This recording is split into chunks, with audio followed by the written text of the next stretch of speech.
جلال پیروالا کی بکرا منڈی میں آنے والے لوگوں سے دوران خرید و فروخت ناجائز کٹوتی کی شکایت پر اسسٹنٹ کمشنر جلال پیروالا ذوالفقار علی خان کا پولیس اور سول ڈیفنس عملے کے ہمراہ چھاپا۔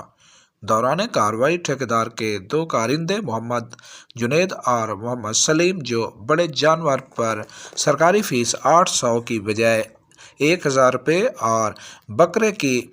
200 روپے کی بجائے 300 چارج کر رہے تھے، گرفتار کر کے محمد زبیر آپریشن ایڈنس cattle market management Multan division کے حوالے کر دیا۔ بعد ازاں میڈیا سے گفتگو کے دوران اسسٹنٹ کمشنر کا کہنا تھا کہ کسی بھی شخص کو عوام کا خون چوسنے کی اجازت نہیں دے سکتے،